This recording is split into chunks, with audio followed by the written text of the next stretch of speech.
Hello and welcome to episode 123 of The Dive Down, a Magic the Gathering podcast focused on the latest decks, trends, and strategies for the casual spike. My name is Stanislav here in Chicago, and with me on the line from Denver, Colorado, technically Englewood, it's the one and only Shane Beeps.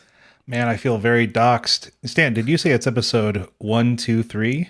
That's a lucky number. Perhaps you mean 1, 2, 3, 4, 5, 6, 7, 8, 9, 10, 11, 12. Beep, beep, beep, beep, beep, beep, beep, beep, beep, beep, beep, beep. I don't think that's what he meant. Also with us, the Godfather, Dave Harbarger. Stan, did you spend a lot of time watching Schoolhouse Rock? Or wait, that wasn't Schoolhouse Rock. Was that the Electric Company or was that Sesame Street? I think that was the same street. Sesame Street. Did you watch a lot of Sesame Street? What's a lot? Daily? Why, I don't know, till age 15, 16? That would be a lot. When I was truly little, I loved Barney and I loved the Lamb Chop Show. Mm-hmm. Oh, yeah. My little brother watched those because you're his age. Yeah. I was also really into the Nickelodeon programming. So like, oh, yeah. Rugrats. Hey Arnold and what's not, Rugrats, yeah. Camp Anawana. I guess Salute Your Shorts. Salute Your Shorts, yeah. That was never good. Hey Dude. Hey, dude. Hey, dude. Yeah. There's that other one about the Gullah Gullah Island. Yeah. Awesome. Well, there's our side podcast kickoff show. Old stuff you like. We're gonna do a deep dive on episode 111 of Pinwheel this week. So that's a good time to hop on the series if you're ready for it. So just watch in the feed. It's called the Nickelodeon Down, the Nickel Down, the Nickelback. Almost spat out my beer for real. So thanks, Dave. On this week's episode, we're going back to the classic segment that made us famous. It's a Sleeve Believe Heave episode, Strixhaven edition, with a special focus on Modern. But first, we're going to take a look at the results of Star City Games' recent historic IQ series and see what newness has been discovered there this weekend. Yeah, not sure that they're IQs. I just mocked that in the notes. It's some kind of tournament series that SCG did. It's IQQs. It's 8 satellites that queue for an IQ. Ah, there you go. Perfect. Yeah, this week's breakdown is once again brought to you by our sponsor, Pivot Tables. Yeah. Excel, where you we guys at? hear my cat? Do not hear your cat. Is he pawing at the door? Is he meowing? Andy, what are you doing? He can't wait to get his paws on those pivot tables, just like the rest of us. But first, let's housekeep. Just a single new increased patron this week, Kilgore Trout. Thank you so much for your support. Kilgore. We know who you are. We know you. My human. Thank you. If you out there would like to support The Dive Down, you can do so at patreon.com/The Dive Down. Supports us directly, gets you access into the super secret Slack channel and other swag at different tiers. Early access to the episode video is a new thing that we've recently added. Yeah, it's been working out. Why not? People love the way we look.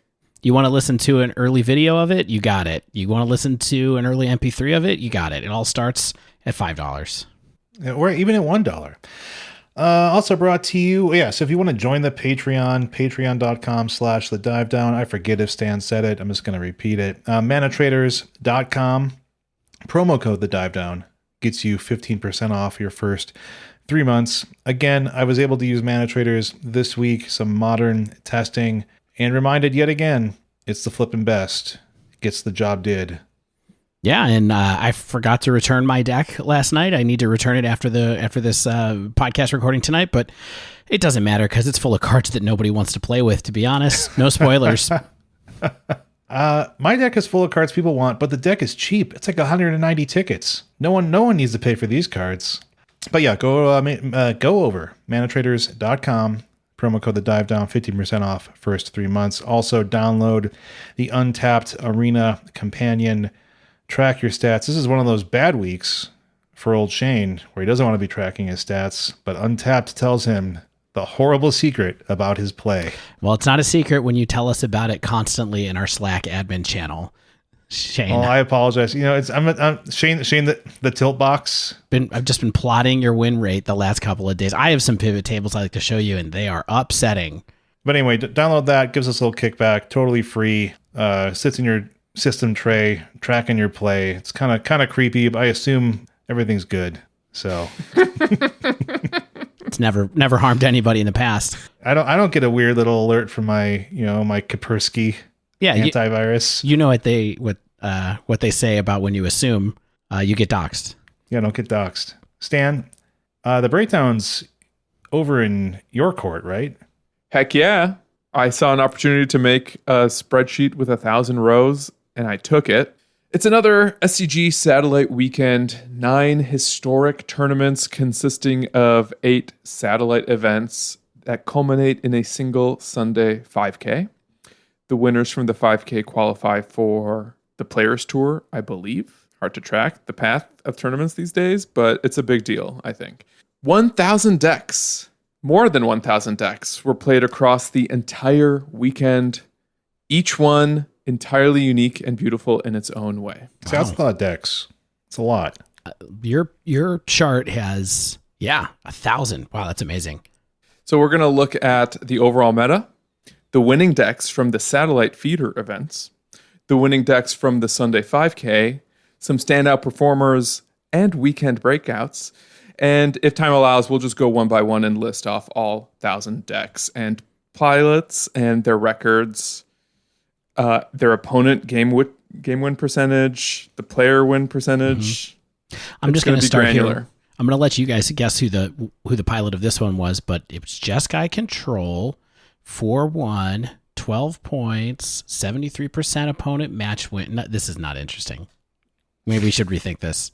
Yeah, let's just look at the big picture, starting with the overall weekend metagame. So this is all 9 tournaments. Like I said, over 1,000 decks. So these numbers are pretty big. Okay. And let's look at the top of the meta, which is a little bit more than half the metagame of decks that appeared at least 50 times. From the top, with 144 decks, nearly 13%, Gruul aggro, still looming large among the overall historic player base.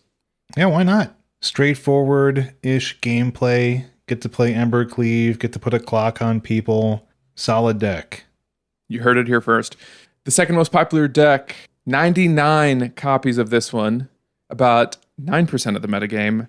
A very strong showing for Selesnya Company, which prior to Strixhaven, in my opinion, was a fringy take on taxes in Historic. And we're going to look a little bit closer at it in a Cool Decks Inc. section at the end of the breakdown. But Selesnya Company, remember that name because we're going to be mentioning it. Yeah, and the top 2 decks here combined for 13 and 9, 22% of the metagame-ish. Collected Company decks, sometimes, right? I don't know how much Gruul is always running Collected Company now. I know sometimes some people like it, some people don't, but that's a lot of cocoa.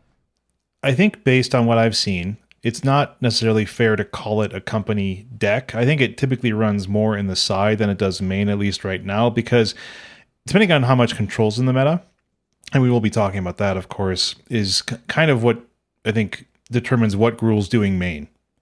And you might want to have a few in your sideboard for those controlled matchups where you want to have access to coming back from a sweeper pretty well. Right now, the Gruul that I've been seeing is not running a lot of Coco main, but you're right. And I think what's interesting here about Selesnya Company, I know Stan said we're going to talk about later, but it is not weird for me to see this come right after Gruul aggro, because I would consider it a foil to Gruul, because I think Gruul has a pretty bad matchup against this deck in particular. Right on. Third most popular deck from the weekend with 86 copies, almost 8%. It was Jeskai Control, still doing Magma Opus plus Torrential Gearhulk Tings. This is shocking to me, honestly, that this deck would be 7.7% of the broader metagame, because... Really? I don't think it's that good. Well, does that ever stop people from playing Control, Dave? Yeah, but this is like a combo-y control deck. It's not just like a straight-up value-y control deck. It's a little more kind of like all in on trying to get value off of a specific payoff than like Azorius is, you know what I mean? Sure, but that specific payoff doesn't win you the game on the spot. It just accrues a ton of value. No, it's just absurdly expensive and doesn't win you the game off the top. And I'll have more to say about it much later. No spoilers. Fourth most popular deck, 83 copies, 7.4%. Orzhov Auras. Still out here. People are still putting pants on things. Yeah, no belt. Just a rubber cord. 81 copies, 7.3%. Dimir Combo, which is another new addition to the format. It's known as Tainted Pact combo. It's kind of a singleton blue-black control deck. It's got this deterministic 2-card synergy between Tainted Pact and our old friend Thassa's Oracle. Remember Thassa's Oracle? Yeah, unfortunately. One of my least favorite cards. Have you noticed how Thassa's Oracle never appears just as a value scry play? It's always winning a game. Yeah, it's that other sentence that people seem to be interested in. I don't know why. 6th most popular deck, 68 copies of it, 6.1%, is Simic Aggro, another breakout deck for the weekend. Basically doing mono green stompy things and splashing blue primarily for one new card, and that's Decisive Denial. It's a Strixhaven instant. No, let me talk about this later, Stan. Let me talk about this later. That's all I'm going to say about that. It's a Strixhaven instant, ... 7th most popular deck with 58 copies, 5.2%. It's our friends Dimir Rogues doing everything we talked about last week. I clicked around some random Rogues lists and I just didn't see any innovation week over week. Felt pretty stock, actually, which is cool. And then the 8th most popular deck, last deck to have more than 50 copies, and that was 57 copies, 5.1%. Is it Phoenix? The birds are back in town. Yeah, I've been seeing, I still, of course, have been seeing Is it Phoenix on the ladder here and there. And this is still one of those decks where it's like, I don't know how it's doing it, but it is doing it. A lot of annoying times where it's just like, you know, they make their land drops, cast some spells, and all of a sudden they cast 3-4 spells in a turn, clear my board out, have some Phoenixes, and I'm feeling pretty bad about my life. Yeah, and then it's even worse when they hit you with a 16-4 Crackling Drake. That's the real beater. It's you always, I mean, at least I did. I was kind of like, oh, I have my Scavenging Ooze out. Like, maybe I have a chance here. And that's like, oh yeah, Crackling Drake. Counts cards in exile because why not? The exile zone doesn't need to exist when Crackling Drake's there. Yeah, because otherwise the card would be stone unplayable constructed. So that's our help. Yeah, I know you would. These are not your cards. So this is total. This is about 60% of the metagame. Stan, it looked like to me from like back of the napkin math. I mean, it's pretty cool to see the variety of decks here. There are a couple of decks here that certainly people are not enjoying playing against right now. Tainted Pact, I'm looking at you. Going to see where that goes. But yeah, this is a good spread of different decks. You've got a tempo-y deck. You've got your Is it Phoenix like combo aggro spells deck. You've got a combo deck. You've got a control deck. You've got auras, whatever auras is, and then you've got a couple of really solid creature decks at the top. It seems like a metagame I'm happy playing. Totally agree. I almost wonder if this is the best historic environment we've seen since we got into the format, because of how diverse it is right now. It's diverse. I think it's diverse both in terms of gameplay styles and decks in those styles, which is pretty valuable. And so I think that if you like options, then sure. Historic's feeling pretty good. I think Historic has some issues that people might have in terms of like single card power level or things like that, or the way that decks are winning the games, or kind of the snowball effects of some of that. But I think that you're right, Stan, which is Historic's feeling fun, and it's definitely a great format to be playing on Arena, especially with all these tournaments we have going on. Like, shout out to SCG for keeping these things going, and there's a lot of players in today's 5K. Yeah. I also think it's interesting that the most popular deck, Gruul, pretty fair. But not only that, it's not a big slice of the pie. You know, it's 12.9% of the overall weekend. And though the quote unquote other category, not that big, it's also just like about 15%, if that. I feel like there isn't a specific menace that's kind of, you know, eating everybody up right now. Yeah. I mean, certainly I think that there's a lot of people popping around in the historic queues right now and on the ladder right now that are frustrated by some of the different gameplay styles that are out there. But when you look at it at high level play like this, I don't mind this meta at all. I feel like just on the surface. For sure. Now let's take a look at the winning meta from the satellites. So these are decks that... This is where the real frustration appears. Yeah, we'll see. These are decks that went at least 6-0 or 5-1. Remember, this is a 6-round tournament. And I believe you have to go 4-2 or better to make it into the Sunday event. But we're just going to look at people who went either undefeated or almost went undefeated. There were 95 players in this sample. And I'm going to list off the decks that appeared at least 5 times. Really nice, clean number because 5 copies of a deck, that's about 5%. Mm-hmm. Once again, the most popular deck was Gruul. And there were 14 copies coming up right around 14.7%. So a little bit of a positive conversion there, but not significant growth. Followed by Orzhov Auras, which surpassed both Selesnya Company and Jeskai to come in the second most successful deck among the decks that went almost or totally undefeated. Yeah, that's a pretty reasonable bump for Auras to hop up from 7.9% of the broad meta, 7.4% of the broad meta up to 12.6. That feels significant to me. Yeah. 12 Orzhov decks appeared there. Third most popular, or at least most successful, was Dimir Combo with another big jump, 11 decks for 11.6%. Tainted Pact. Be winning games. Followed by 9 Is It Phoenix decks. Also a big jump. Yeah. Seriously. And people love talking about how bad Is It Phoenix is. Not me, but other people are saying. 8 copies of Selesnya Company, which was actually a slight decline in its relative representation. But a significant dropout, say, in terms of popularity, because that was the second most popular deck, and it's, the 5th most successful deck among the ones we looked at. Mm-hmm. And then there were 5 copies each of Simic Aggro, Rakdos Arcanist, Azorius Control, and that's it. Each of those making about 5.3%. Yeah, this kind of gets to... This is what we usually see happen, right? Which is just like, hey, we got this big meta with like a lot of reasonable pie pieces. And then we like, well, what's actually winning? And we have half those decks about. Totally. There were 11 one-ofs in this winner's bracket, including some familiar favorites like Neostorm, Mono Red Burn, Junsack, even Elves.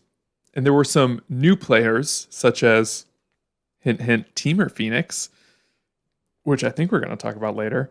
Also, a deck called Boros Midrange that I'll try to highlight in a bit. Mono Blue Spirits. What? And Temur Superfriends. Fun. Of those 95 players that made it to the finals, so to speak, 11 of them were undefeated. 2 Simic Aggro, 2 Orzhov Auras, 2 Is It Phoenix, and then 1 ofs for Jund Company, Jund Citadel, which are both different versions of Junsack, basically. Jeskai Control, Gruul Aggro, and Azorius Control. Undefeated's kind of random, right? Like, but it's cool to see what decks actually made it through all the way through. You can imagine, a lot of scenarios where a deck that's performing really well only puts 1 or 0 copies into this 11 bracket, of undefeated decks, but still has really good representation and a positive win rate overall. But it's interesting to see this list, especially with doubles of Auras and Phoenix at the top of the list with that new Simic Aggro deck. Yeah, Rogues does not seem to have performed as you mentioned here, Shane. If you look at the 6-0s and 5-1s as Stan pointed out in his pie graph, Dimir Rogues was only 2% of that group, where it was 5.2% of the broader metagame. So it's a big dip, I think. Yeah, and like there's a few things missing here. Right? Like there's stuff that I would have assumed we would have seen, like sort of Mizzix Mastery, sort of the reanimation style decks. Those don't really seem to be here. I think the combo players are really going towards this Dimir combo list, I think primarily. And the Jund Citadel list is essentially a combo deck, I think in a lot of ways too, correct? Basically. I mean, it can combo win with that Citadel, but it can also just grind with the usual Junsack stuff. Yeah. So yeah, it's kind of like the funny, weird stuff that I think that Rogues was able to prey on pretty well, like spell heavy, spell combo type decks aren't really showing up. And I think that's one of the good reasons we're not seeing Rogues able to take over. Like it does, I think, struggle with the dense creature decks like Gruul Aggro and Selesnya and Auras and things like that. So, And it's just going to fuel Phoenix and all that kind of stuff. Totally. Also, Green White Company and Tainted Pact are absent from this undefeated list. But don't forget about them just yet, because let's jump over to the Sunday 5K. We had 13 decks go undefeated. 2 of them were Selesnya Company. 2 of them were Tainted Pact. We also had 2 Jund Company, 2 Orzhov Auras, another Jund Food, Jeskai Control, Is It Phoenix, Gruul Aggro, and Dimir Rogues. How big was this field for the 5K? There were 247 decks or players in the 5K. Pretty big. Pretty big. Pretty big shoe. Yeah, that's like a really big old school PTQ size, 250 players. You know, that's like one of the giant side events at a Grand Prix kind of size. And we have full data from this at this point, right? Like we've got all sorts of good data. Yeah, it was all on MTJ Melee. I actually just exported the data from their friendship with Goldfish over. It is amazing how easy Melee makes it to get information about the tournaments that are on it. Also very easy to export into a spreadsheet. Love it. So let's look from this 5K, decks that went 4-1 or better. The 5K was 5 rounds. Okay, so this is players that either went undefeated or just made it into the finals. Here we have 63 different decks. Okay, and the most successful deck among these, with 11 copies, 17.5%, Orzhov Auras. So we've jostled around the spread a little bit. The second most successful deck was Jeskai Control, 9 copies, 14.3%, followed by Dimir Combo, 8 copies, just shy of 13, and then with 7 copies each was Is It Phoenix and Selesnya Company. Wow. Yeah. I mean, one thing that's interesting is that we just got a link to a post by Robert Taylor at Fire Shoes, a person well worth knowing on Twitter, of course. Oh my gosh. I look at Fire Shoes more than any other Magic person on Twitter. Yeah. Robert was an early person to reach out to us. Actually, I think I talked to him a long time ago on a DM on Twitter, just saying hello, and then noticed that he was putting out really incredible kind of like compilation of what's going on across all kinds of different tournaments. So he shared a post that looks like it's from Melee that includes the match win percentages for all the decks. And so why don't we go back through this kind of slices of the pie that you haven't talked about, the win rates that these actually had. So Orzhov Auras, the most represented deck by numbers in that kind of like well-performing bracket that Stan pointed out, had a 52.6, 53-ish percent win rate. Jeskai Control also around 52.7% win rate. Dimir Combo is the one that I wanted to highlight with what the win rate was, because with 17 copies, third in our winners bracket kind of representation, Dimir Combo went 59%, 59.09 win rate. You know what that makes me think, Dave? You're going to see more of this on the ladder next week. And guess what? There's also a line on here that says Grixis Combo that I believe is the same deck, potentially just running Underworld Breach in it, though I don't have a deck list in front of me. I know that they've started to expand out into other colors. That deck had 57.89% win rate, while it had much fewer players piloting it. There it is. Then we have... Oh, go ahead. That Grixis combo version, it did appear several times in the SCG Satellite events. It's also running black for things like Prismari Command. Red for things like Prismari Command, you mean? Yeah, thank you. So basically more card draw. Totally. Makes sense. I mean, it's not like a high bar to splash a third color, especially if you're only using it for some things. And then Selesnya Company was actually sub 50%. So even though it was represented in our 4-1 or better bracket, across the entire event, it only had a 49% win rate. It was the most played deck, though, at 37 people brought that to that tournament. So you can get some of that cannibalization going on of the win rate, but its match win rate was sub 50. Is It Phoenix was at 54.65%. And then Gruul Aggro, as we mentioned earlier, and just for fun, why don't we talk about it? It's because it was the most played deck in the earlier tournament, 42% win rate. That is how it's been feeling for me. Yeah. I have been feeling like I'm Sisyphus pushing a boulder It's been pretty rough. I just always feel like I'm just getting outclassed or not putting a clock on people. It's like Embercleave or bust, which is not always what it's felt like, but it's what it feels like right now. Like, I think it's weird. Like in the control meta of, like, let's say the Simic days or the Sultai days, it's kind of like I have enough things with haste, and I have enough things with weird alternate mana costs that you can't sweep my whole board. I'm just able to sort of chip you down. And now it's just like I'm getting, people are going over the top on me, or they're blocking me with Selesnya Company, big butts or something like that. So yeah, Gruul, it's not in the best spot right now. This is one tournament, of course, but that's kind of how it's been feeling.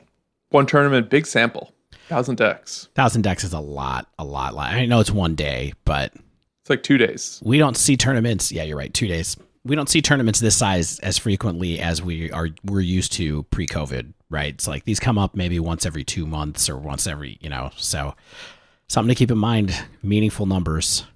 I think what's more important perhaps is just when you look at this match win percentage list, this makes me happy.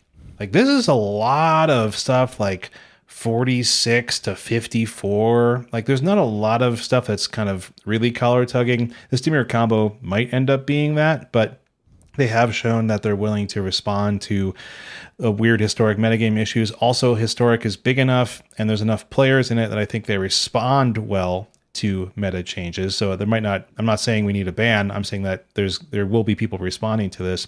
This is a healthy metagame. This is good stuff. There's a lot of different decks and they're all in the 50s and 40s. That's where I want to be. Totally agreed. I feel like one of the things that's standing absent from the historic metagame right now, we have aggro, we have mid-range combo and control. Do we have any big mana decks? And is there anything else that we should be kind of on the lookout for in the future? Yeah, I mean, your colorless ramp kind of thing is not really around in any of these results. Your Paradox Engine stuff is not in any of these results. There don't look to be any Nissa Shaker of the what's that one? Is it Shaker of the Shaker World? of Worlds? Worlds, Yep. Yeah. There don't look to be any of those kind of decks. So those pillars from before seem to be sleeping for now, or decks that were, some people thought were good at different points in the metagame don't seem as present as they used to be.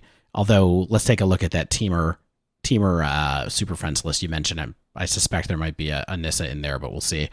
Yeah, so I could see the whole big mana thing not being as present as it was. I think a lot of people kind of oversold that Jund sack, Jund food, Rakdos sack seems to be gone, but all of that, like, world of decks, people were kind of saying that they thought that was not going to survive the transition into Strixhaven historic. And I got to say, like, Jund Company was 57%, Jund Food was 56%. I think that those decks are still around and still viable.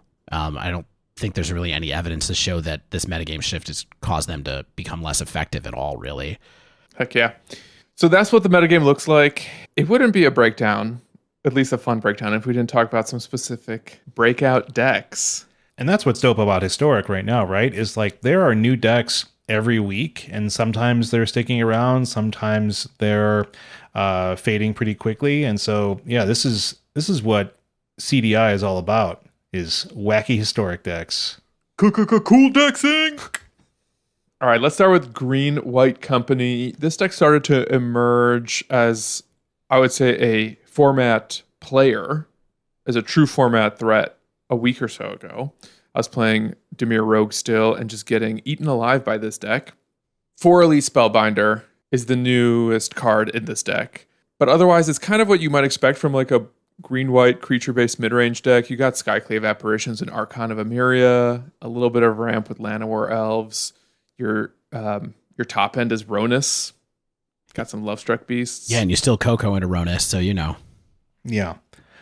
I mean, I personally think the really important thing about this deck is not that it's just like a big green-white beater deck, is that it's a disruptive green-white beater deck. And this deck would not be a thing if it was just like, hey, I'm the slightly slower creature deck that stops Gruul aggro. Like, because the disruptive elements also stop what other decks are trying to do in a lot of ways, which is why I think it has a lot of play and also puts a clock down on people at the same time.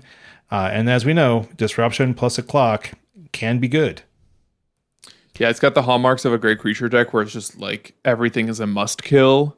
Whether they throw down a Thalia, Guardian of Thraben, or a Skooz, or a Luminarch Aspirant, which is a 4 of in all of these lists. It just, the whole deck snowballs so crazy and disrupts you along the way that unless you're light on removal, or just unless you have Wraths in your deck, it gets really hard to recover from what the engine that they create. Yeah, one thing that's really interesting about the way that this list that I'm looking at is constructed anyway, and I'm not sure if it's for all of them, but Thalia, Guardian of Thraben, 1 of in the main, 2 of in the side, essentially playing Archon of Emeria over that card in a lot of ways as a tax piece, in the main anyway, which I think is pretty interesting because Thalia is used to being like the best, kind of like the tier 1 of disruptive tax creatures.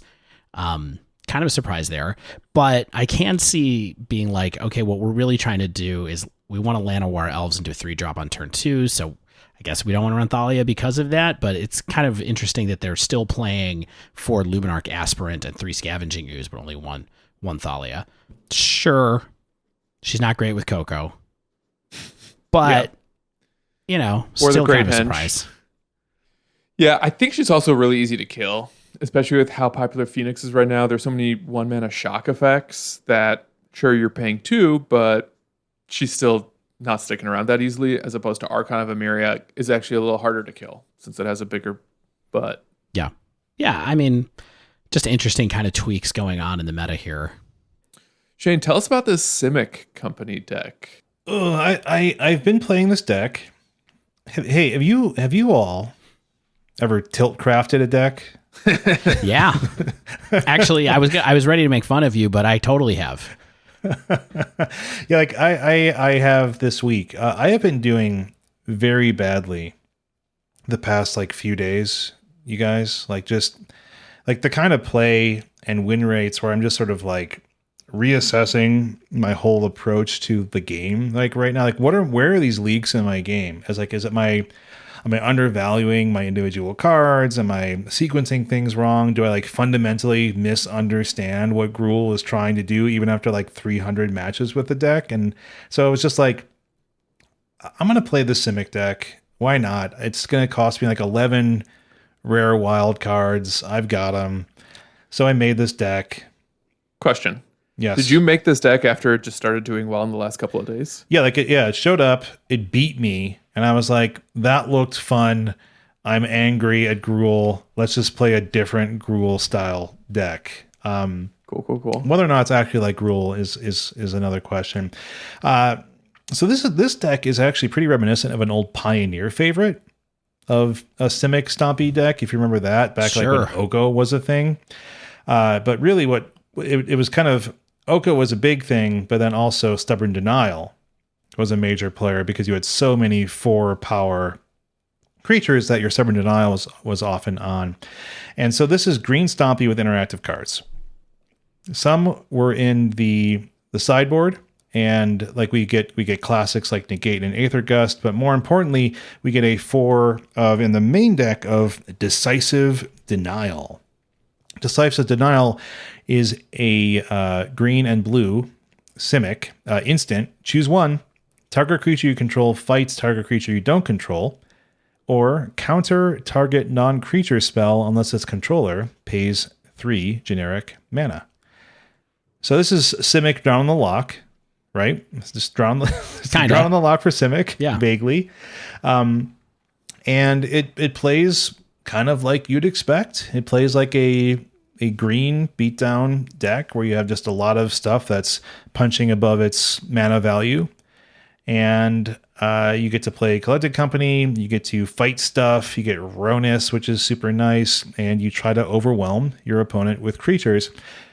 My issue is that I haven't been blown away by this deck because it sort of plays like a slow green Stompy deck, and that you occasionally have some disruption, which can be good, but it's is that really worth it? It's sort of like Gruul having access to Embercleave. This deck has access to Decisive Denial, and those do very different things, right? So I think in some metas, Decisive Denial is maybe what you want, like in a spell heavy meta, And in other metas where you want to outclass what other creature decks are doing, or maybe put a faster clock down, then you maybe want access to Embercleave.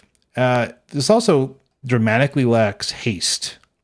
And that's a big issue when you are maybe facing removal or facing sweepers or things like that, and you just sort of feel like, okay, I cast my big thing, hope I can untap with it. And even if you do, is that enough when there's other big creatures out there as well? So I don't know. I think it didn't perform super well on Sunday. How has it gone well for you though? Oh, badly. How's your tilt craft? Oh, no, badly. Badly. I'm trying not to be negative here on this podcast, but my play and my luck have combined to make me feel like I'm very bad at Magic. If it makes you feel any better, the match win percentage for Simic aggro was only 36%. So maybe you crafted a bad deck. Well, what's cool is like a lot of those green creatures are things I wanted, where it's like, hey, I got like a second Ronus, and like I finally made those Steel Leaf champions that have made me not play other kind of elfy decks or like stompy decks. So it's like there's always a time and place to cast a 3-mana 5/4, my friend. Well, good luck with that. Shall we move on? Yeah, let's talk about it. Let's talk about the elephant in the room. And right, I don't mean Tainted Magma Pact. Opus, because that has an elephant on it. But yeah, Tainted Pact. Kazandu Mammoth? Exactly. So I guess I kind of mentioned it briefly. It's a lot of one-ofs in a blue-black control deck. And when I talk about the one-ofs, I'm talking about things like Memory Leak.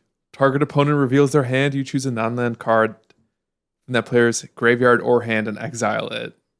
That's a card you can play, I guess, when you need a handful of one-ofs. It does have cycling, so that helps. But it's got things like Thought Erasure. It's got Grim Tutors. It's got several wraths in the form of Shadow's Verdict, Languish, Crux of Fate. It's got other tutor effects in addition to Grim Tutors, such as Mastermind's Acquisition. I've seen versions that play, I think it's called Witch's Oven. That was the one in the old... Or it's not Witch's Oven. Yeah, Witch's Oven. Witch's Talisman. The Jund Sack. Yeah, Witch's Talisman. That's your favorite card, Witch's Talisman. Remember that? Yeah, I haven't cast it in a long time. I forgot what it was called. Witch's Talisman. Witch Claw Talisman, in fact. Thank you.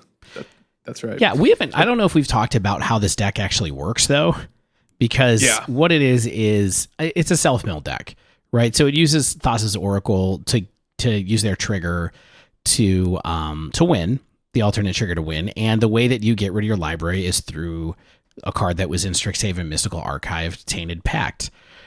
Okay, and the idea is that because Tainted Pact is an instant, you cast your Thassa's Oracle, put the trigger on the stack, and then cast Tainted Pact at the same time. And what Tainted Pact says is exile the top card of your library. You may put that card into your hand unless it has the same name as another card exiled this way. Repeat this process until you put a card into your hand or you exile 2 cards with the same name, whichever comes first. Do you think that last line of text ever comes first? Where you exile deck. 2 cards with the same name? Not in this deck, it doesn't, because you are you're running all one-ofs except for you're running 2 Thassa's Oracle and 2 Tainted Pacts. Because can I say how much I love that? Well, because the combo is getting those 2 cards, and so when you Tainted Pact, when you have Thassa's Oracle out, you don't run into duplicates. You can't dupe it. Yeah, it's beautiful. So beautiful deck building. I mean, I've played against this deck a couple times. It can be really frustrating because I kind of hate decks like this, just from a play perspective, but it's amazing to me like how often I've died to this deck on turn 4, where it's okay, constantly. They know that I'm not on blue, and so like somehow they manage to arrange it where they draw both of one of their 2 ofs and we go to town. Now, like Stan said, there's tutors in the deck, there's card draw in the deck, there's disruptive elements in black, there's creature removal and all kinds of different stuff. There's Luris in here to be able to help you get your Thassa's Oracle back, I guess, if you happen to get it thought seized. But also there's other things, Luris could recur Mind Stone, I guess, if you really wanted to draw a bunch of cards and like some other stuff like that as well. But we thought Crux of Fate was unplayable.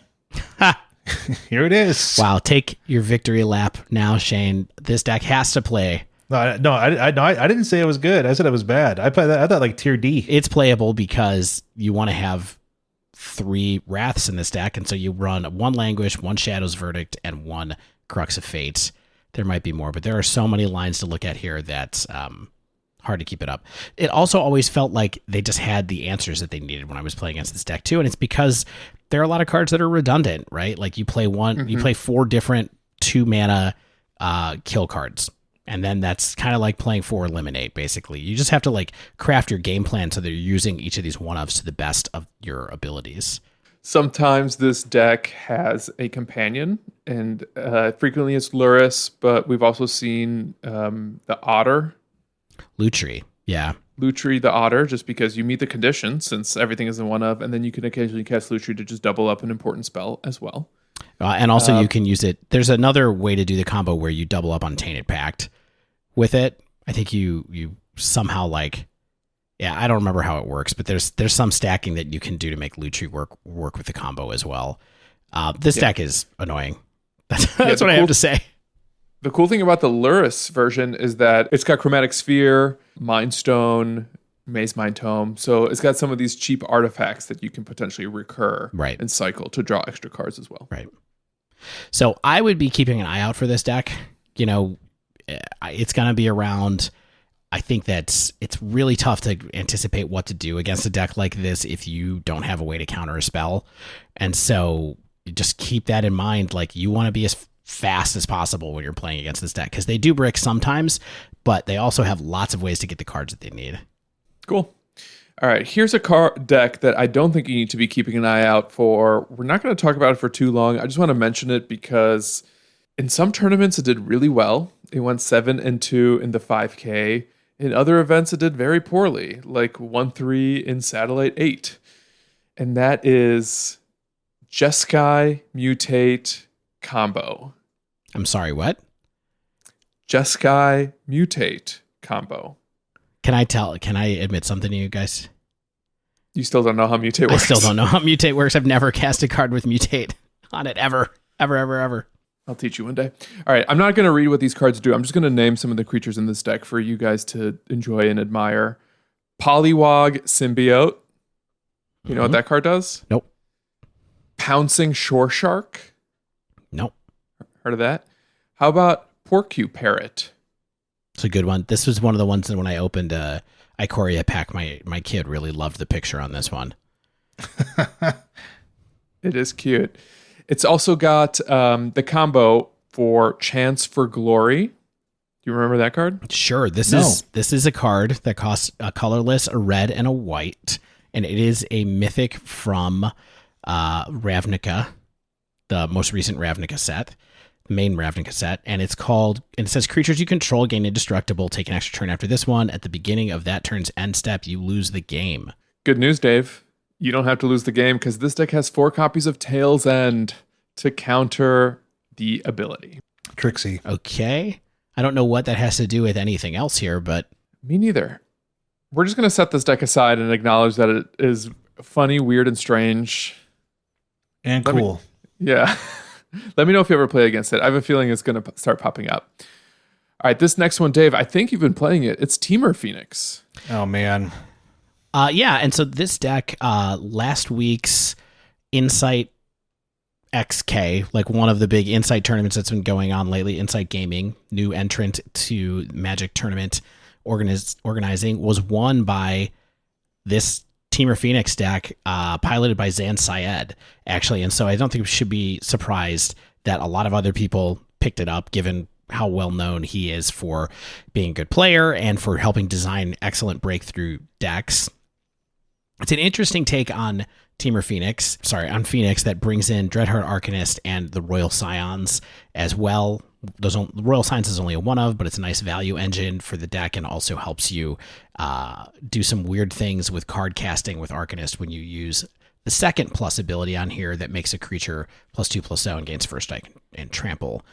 The main thing that you get out of this deck, there's lots of like little tweaks that happen in this deck. It's running some amount of Blitz of the Thunder Raptor, which actually I think it's a pretty good card, maybe even an Izzet Phoenix. That card is good. Yeah, I mean, do you remember? I don't know if you remember during the Ikoria spoilers episode, I was like, I really want this card to be something that like prowess can use to kill a giant creature. And no, it never made it there, but totally seems to be worth it in Historic because you can do like 15 damage to something sometimes when you really get going with this deck. It gives a color that typically cannot deal with larger toughness creatures. Yeah. Something that it's perfect with the way the deck's working. Yeah. But all that aside, the main thing that's going on in this deck is that it has Dreadhorde Arcanist as your secondary threat in here to help you recur spells, and also dabbles into green to cast Abundant Harvest, which is our latest 1-mana spell that everybody seems to think is kind of too good of a cantrip. Abundant Harvest is the pre-spoiled card from Modern Horizons 2, and it says choose land or non-land, reveal cards from the top of your library until you reveal a card of the chosen kind, put that card in your hand and the rest on the bottom of your library in a random order. This is just a very good 1-mana spell that helps you fix so many different situations. Yeah, I'm getting to the point where I'm wondering why I'm not running this in Gruul, at least to test it for a while. Like, it just does a lot. I don't want to take away from Temur Phoenix here, but think about it. This is a good green spell. Yeah, it also lets you move a little bit into having stuff like Cindervines in your sideboard and also Clothis, both of which are just kind of nice cards to have that let you do different things. You know, one is kind of passive graveyard removal. The other one punishes spells matter decks. I think it's good stuff. You know, I've been playing this deck a little bit over the past week. It's been fine. Like, I don't think I know all the eccentricities of like casting Abundant Harvest after casting a Brainstorm and getting rid of your stuff. Like, all of those sequencing things are super important here because there's like this web of kind of stuff you can do to get, it's another way to get rid of bad cards off of Brainstorm, so it makes Brainstorm better as well. But I think concentrating on having a lot of the best 1-mana draw-ish spells in this deck with Phoenix makes a lot of sense to me. And I think it's a solid deck. I think it takes some practice to play even a little bit more than the blue-red one, but I think we'll see people experimenting with it quite a bit. Now, I will say, didn't show up in the results as much as the Izzet one did, but...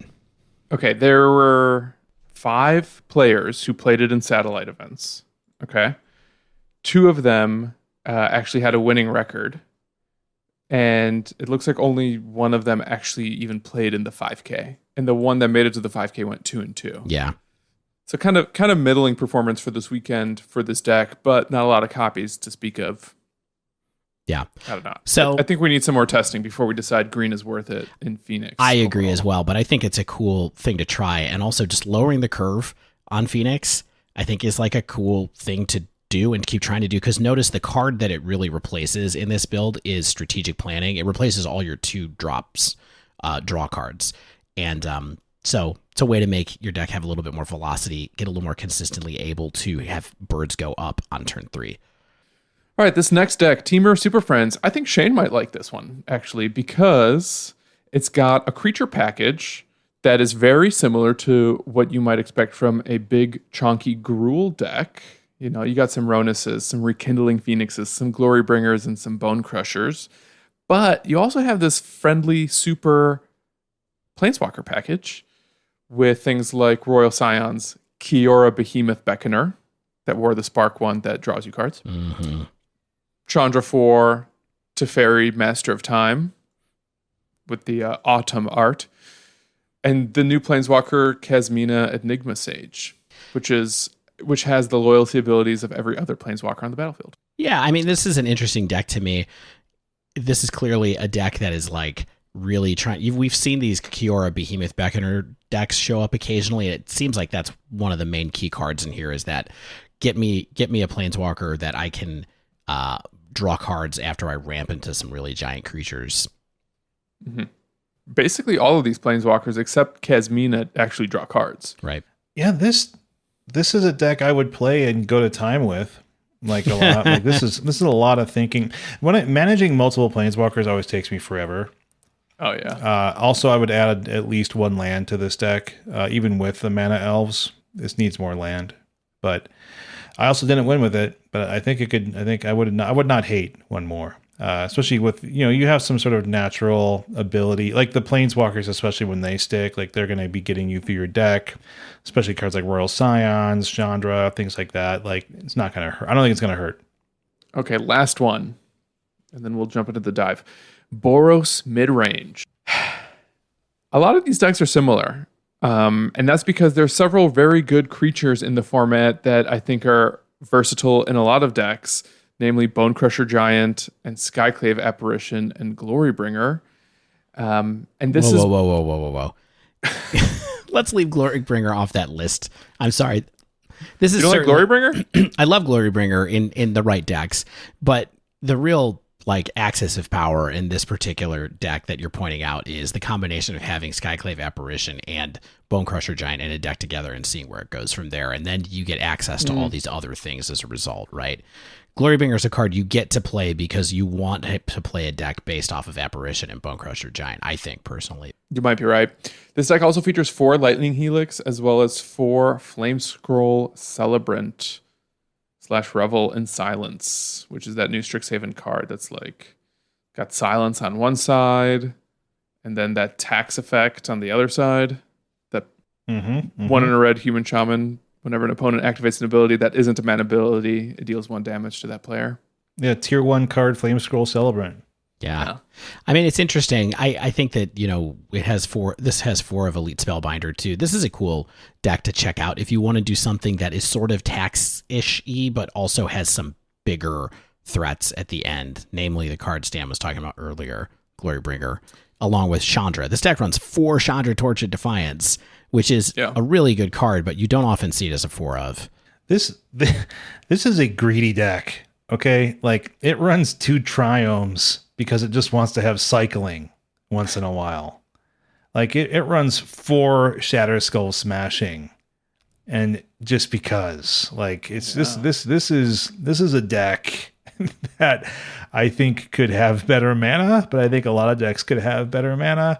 It's a little greedy, but it looks fun as heck. Yeah, I wonder if, Elite Spellbinder, Skyclave Apparition, and Raydan, God of the Worthy, which is also 3 of here, if they're starting to become this little core package of white mid-range plans in Historic in general, and whether you want to splash, go for red or go for green kind of depends on the rest of the deck's texture or maybe the metagame in general. But it feels like we have this great little tax package now in the format that you can apply to a variety of plans. Yeah, and don't forget Archon that appears in those decks too, although it doesn't appear in this one. Archon of Emeria. Yeah, this deck needs like a Heart of Kirin. Oh, yeah, right. All right, that wraps up our extra long breakdown. We're going to take a quick break, and then we're going to dive into a Sleeve Believe Heave, playing some new Strixhaven cards in Modern, our favorite format.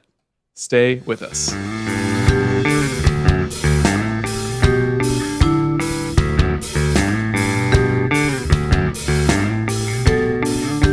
All right, and we're back. So this week we're going to take a look at a few of the cards and decks that have had an impact on Modern from Strixhaven. 3 decks in particular we're going to talk about.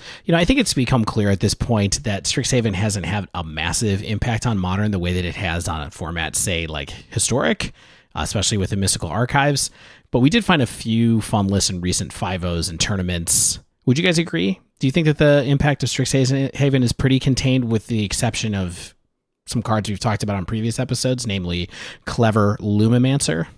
Yeah, it was kind of hard, I think, when we were going through some deck lists, Arena deck lists. The podcast had an episode maybe 2 weeks ago where they were kind of like running through Modern deck lists, and I think they were also having a little bit of an issue finding an impact on Strixhaven. So yeah, it's has not blown the format open, I think, but it's given us some fun options as always. Yeah, let's, of course, Lumimancer aside, which I think is clearly a staple threat. We're not going to talk about it anymore after this right now because we spent plenty of time talking about the last couple of weeks.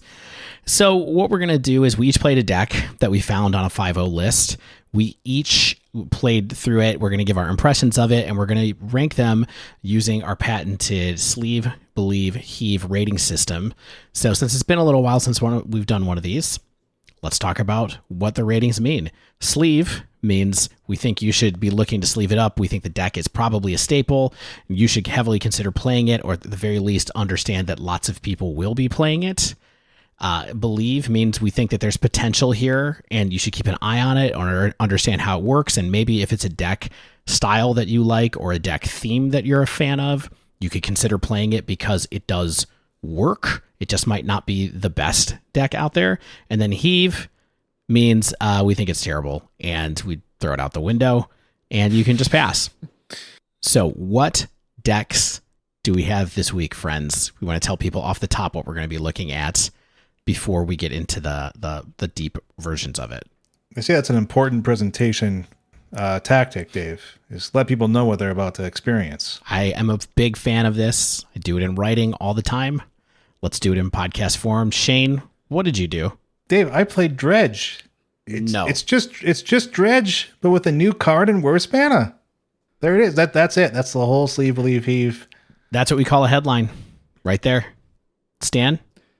I played Red Black Witchermancer, which is basically Pyromancer featuring Sedgemoor Witch. But I came up with that cool metal name. Witchermancer. Toss a coin to your Witchermancer. Yeah. Witchermancer! And I played Jeskai Magma Opus Control, which is why I had things to say about Magma Opus earlier in the episode. Yeah, remember that card? Dave, I thought we were doing a modern Sleep Believe Heave. I did play it in modern. Are you trying to aspiring spike it up here? It's just a list that Stan told me was cool, but it turns out it's just a list that Stan probably should have played. More on that right now. So, Stan, I'm going to talk about this deck that I played.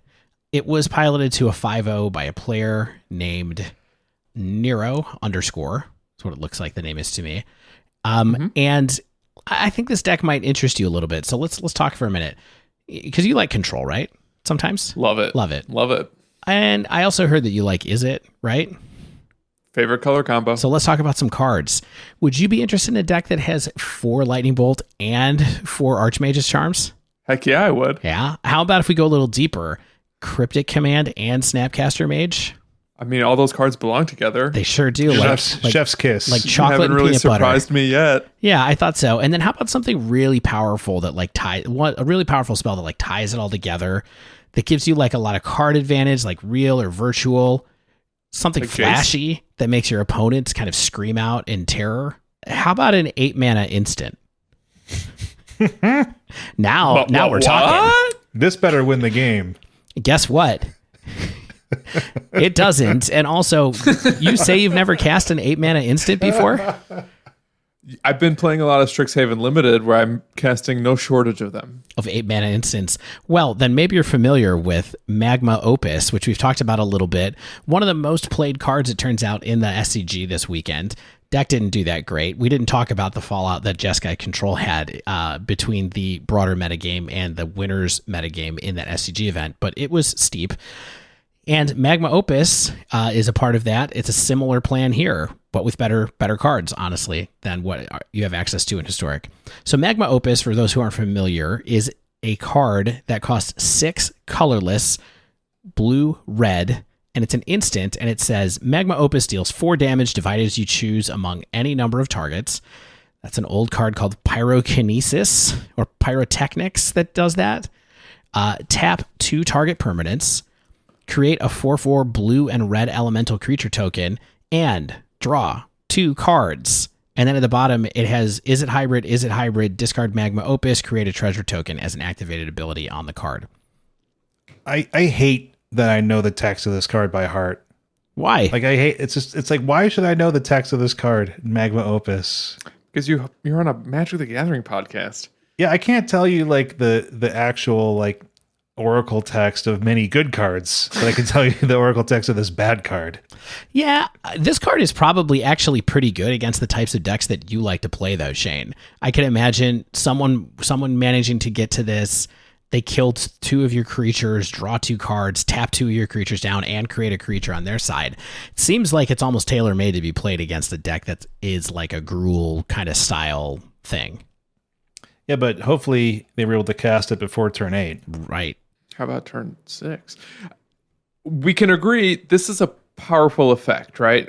I think we need to talk about whether it's worth 8 mana, but it is a powerful effect. It does a lot of things. I think that the thing that is really interesting about this is that, as Shane kind of mentioned or joked about when we were coming into this segment, it doesn't really win you the game guaranteed. You know what I mean? When you get to it. And there are a lot of situations where different parts of this text are like not that good, you know, or just kind of like tap 2 target permanents is kind of like of marginal value. Sometimes the creature isn't that great because your opponent has bigger creatures. Sometimes like each one of these pieces can be not that great. And that's something that I found a little frustrating playing it.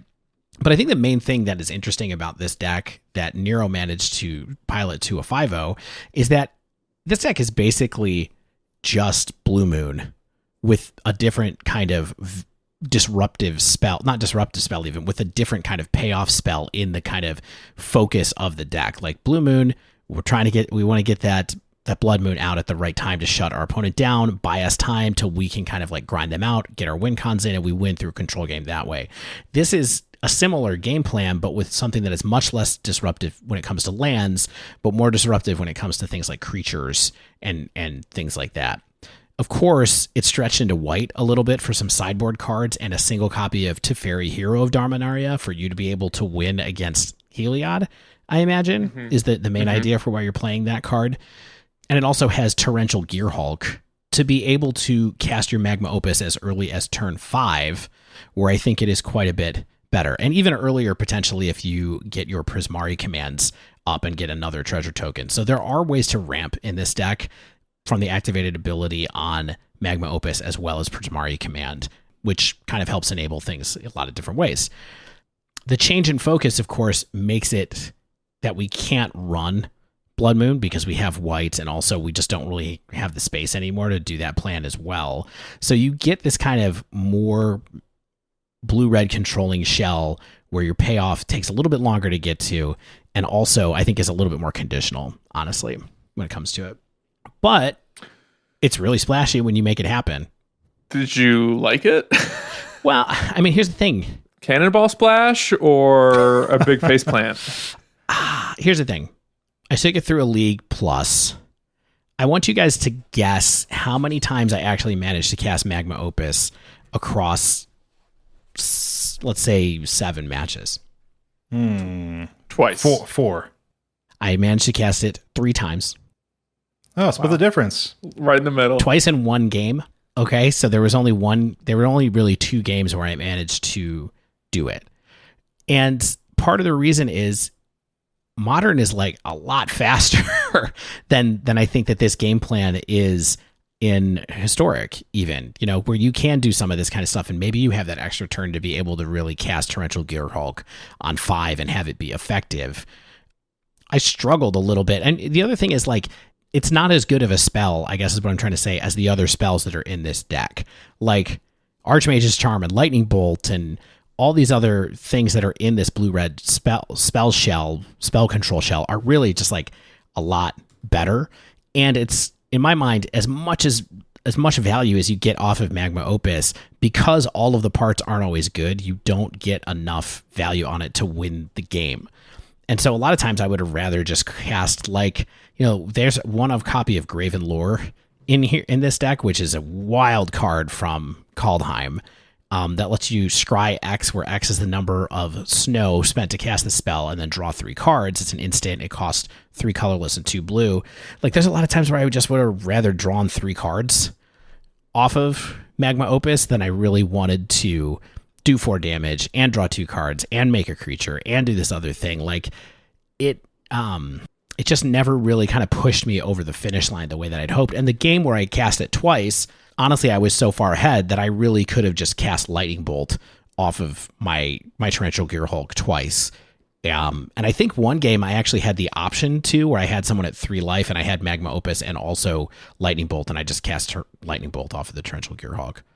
Yeah, I feel like, Dave, check my assumption on this one, but I feel like Magma Opus is like the Timmy Tammy card for Is It Mages. Like, instead of casting like a gigantic green beater, they're like, I want to cast Magma Opus. Yeah, I think that's true. And I think the thing that really, really makes it that is the potential to cheat it in early off of the discard ability that Magma Opus has on it, which is nice. I mean, they cost that correctly. It's good that it's on this card. It makes it possible to do some like funky things, and certainly just having access to a treasure occasionally when I would just discard Magma Opus on like turn 2 in a lot of games to try to get mana up for Cryptic Command on turn 3. That's good, and it's good to have around. But it just never really felt like the card itself was really worth the space that it was taking up to me. How'd you feel about Prismari Command in general? So that's the thing that surprised me a little bit playing this deck, to be honest. I went 1-4 with this deck. I beat Amulet in round 1, and I was like, maybe this deck is okay. I had enough. I was like, I played a good control game.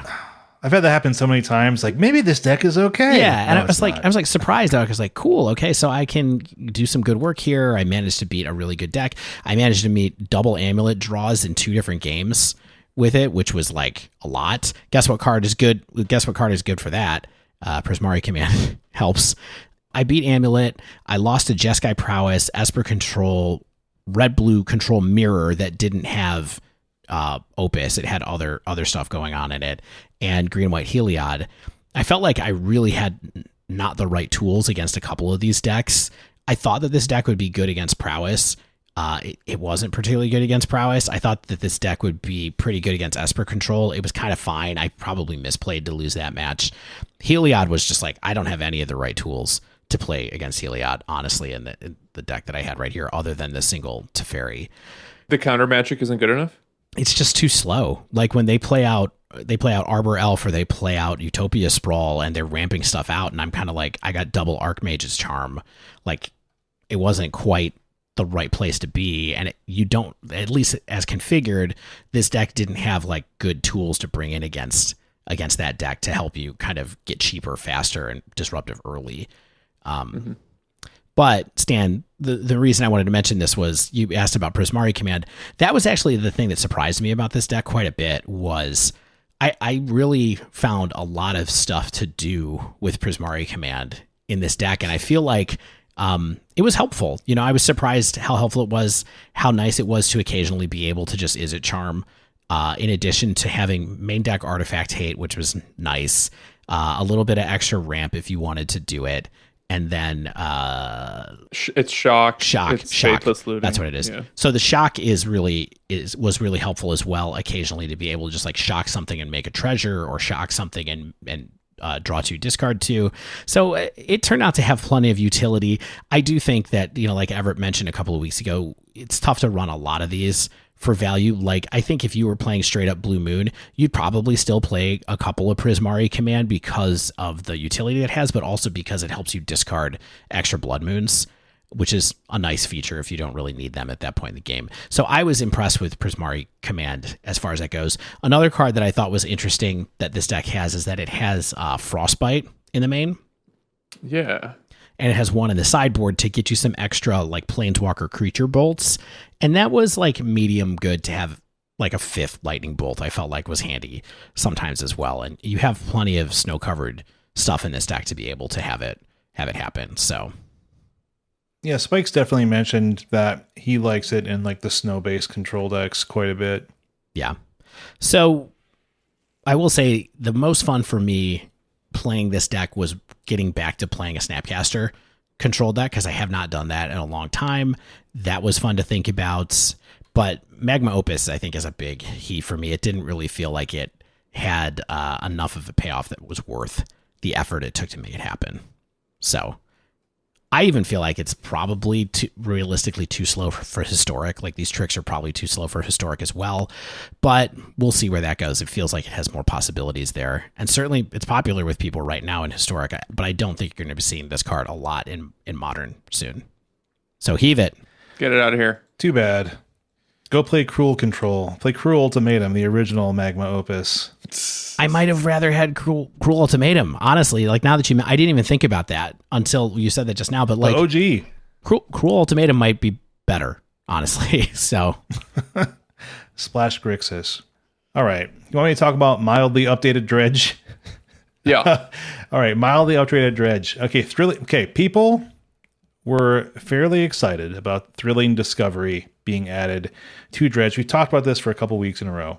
Yeah, and this has had pretty decent results, right? Like we've seen it a couple of times in challenges at the top and things like that. So bit more established here. Yeah, this is a deck that, I mean, this is a consequence of, like we said earlier, which is just like there's not a lot of new decks doing like succeeding right now.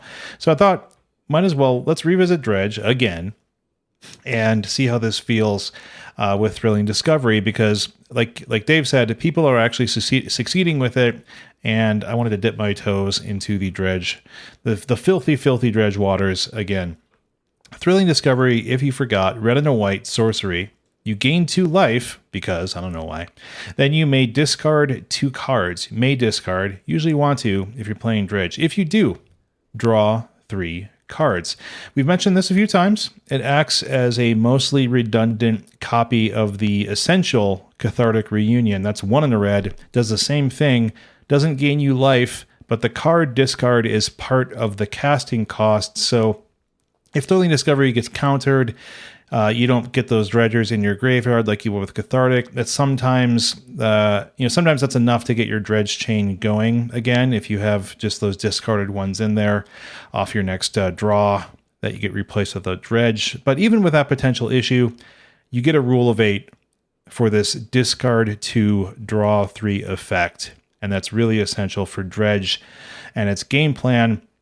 And having that rule of 8 makes enough sense that people were immediately testing this card and seeing some success. Sodek had a 5-0 in the very first deck dump with Thrilling Discovery. He basically just like cut Merchant of the Veil, which is typically played for its Haggle Adventure spell, and it added a couple more rainbow lands for a total of 3. Can you talk for just a quick second about why Cathartic Reunion was so important to Dredge? Like the original mechanic of discard 2, draw 3. So if you don't remember what Dredge does, it's kind of hard to remember if you don't play it now and then. So what Dredge does is you can replace a draw with a Dredge. And what that is you pick the card up out of your graveyard, if it's there, and mill yourself X. So if it's Dredge 5, you pick that Stinkweed Imp up out of your graveyard instead of taking a draw, and you mill 5 cards. And then Dredge is entirely built around taking advantage of milling things into your graveyard and getting them back out. So what Cathartic Reunion does is for 2 mana, is you pitch a couple of Dredgers from your hand, and then you're immediately able to use them typically 3 times. So you can, let's say, pitch 2 dredgers, you dredge 5, dredge 4, dredge 4, and you have 13 fresh cards in your graveyard to get everything spinning up. And typically that's enough to just really keep everything going on your subsequent turns, put some power onto the battlefield, and hopefully win the game. And so the hard part is you want to typically mulligan for having a dredge enabler and a dredger at least in your opening hand, along with basically 2 lands, and the rest is gravy. So what Thrilling Discovery allows you to do is take advantage of the rule of 8, and instead of having like a 41% chance to have a Cathartic Reunion in your hand, you are up to that 80% chance to have either a Cathartic Reunion or a Thrilling Discovery in your hand, which is really advantageous when you want to have also 2 lands and dredgers. So that kind of makes the math a lot more appealing in terms of having keepable opening hands. Does that all make sense? Yeah, that's awesome. And just a reminder for people, this deck originally ran basically Cathartic Reunion and Faithless Looting, right? Yeah. And then Faithless got banned, and so we've been messing around with like what it's always kind of run Streakhorn as one of its options for self-mill. But we've been messing around for a long time with like what is that other card, right? And so for it had become Haggle from Merchant of the Veil, which is a discard then draw, but you only get 1. So it's kind of this like, hopefully that's enough on turn 1 to kind of get things going. It also does have an activated ability for when your game goes long on it. It's like two in a red type thing. So right. There's an option there, but it's not great. So, and then in the very first Modern Challenge, Zerk ran a very similar build to Sodex. He got a 7-0, or they got a 7-0 first place finish. showing everyone that Dredge was back, which of course is a very bad thing for Dredge players, because you don't want people to know that Dredge is back ever, because then everyone starts packing Graveyard Hate. But since then, since that very first weekend, Dredge aficionados, Scipios, Sodak, they continue showing up in these results. They aren't repeating these first place in the challenge results, but the deck has renewed momentum. I wanted to take a look at one of my old favorites, see how it was faring in the current modern meta. And so, of course, I looked at what Sodak was doing. That's always a good place to start with Dredge. And the drum I've been beating on this is that the mana seems a bit rough to add in that red-white spell to Dredge, because if you remember back in our deck dives, you want to have access to red and green in your opening hand, and that's because you want to be able to cast Life from the Loam after turn 2, because Life from the Loam is a Dredge card. You pick it back up out of your graveyard to Dredge 3, and then you want to cast it again to get it back into your graveyard, and also pick lands up that have been dredged out of your graveyard to continue making your land drops, or fuel a very large late game conflagrate, or both. Because that's kind of like it's one of your ongoing cards that can be fueling what's happening over and over and over again. There's also that engine with Forgotten Cave, which is a cycling land from Modern Horizons. It got added in there. So that's kind of a little Dredge engine as well. So anyway, you always want to have red and a green. Now you want to have red, green, and white.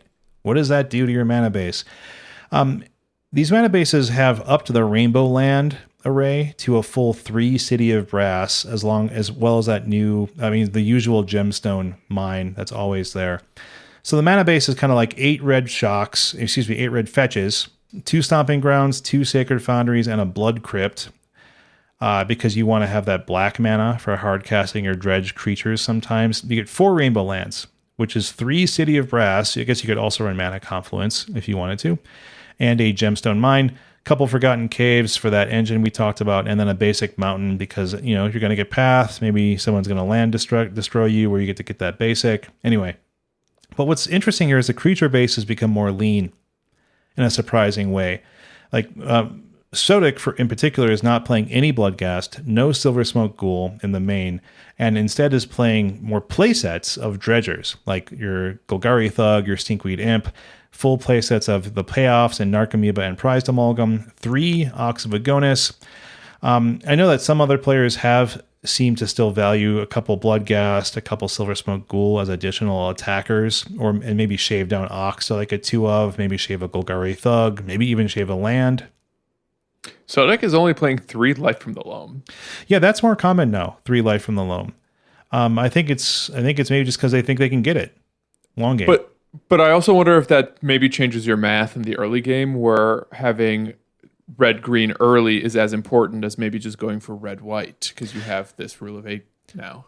Well, see, that is what a non-dredger would say, Stan. Because what the reason that you want green in your opener is because after turn 2, you are not taking a natural draw. You don't want to. Yeah, I mean, if you can help it. So basically, you're never drawing into another land. So if you cannot pick up and then cast Life from the Loam, you're not going to ever draw a green land.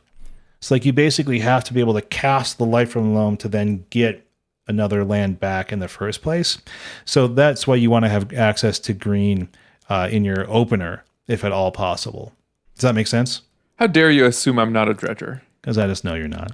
No, you're right. That's what I appreciate about you. The funniest thing about this deck is every time we talk about it, I look at Goldfish to see how much money it would cost me to build this deck, and I'm always like, I should finish Dredge. I should finish. Like every time I look at it, I'm like, I should finish $20. Dredge. I mean, it's like 100, but yeah, mostly because I have to get Life from the Loam. But yeah.